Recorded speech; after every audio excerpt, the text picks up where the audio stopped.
முதலில் மனிதன் போர் செய்தது மாட்டுக்காகத்தான்.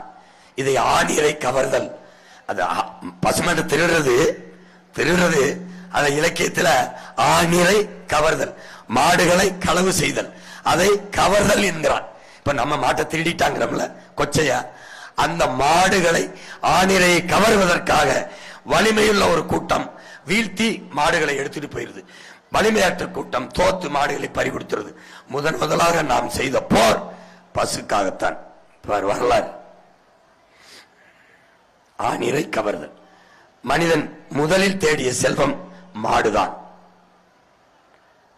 நம் பாட்டன் வள்ளுவ பெருமகனார் கேடில் விழிச்செல்வம் கல்வி ஒருவனுக்கு மாடல்ல மற்றையவை என்று சொல்கிறார்.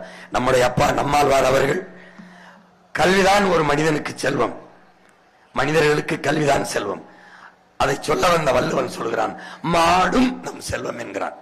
மாடு என்பது செல்வம் என்பதை எப்படி குறிக்கிறது என்றால், ஒரு நாட்டின் பொருளாதாரமே மாடுதான்.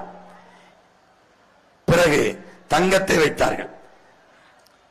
தங்கம் தான் பெரிய பொருளாதாரம், அதான் செல்வம். தொடக்கத்தில் தங்கத்தை மா என்றுதான் அழைத்தார்கள், மா என்றுதான் அழைத்தார்கள்.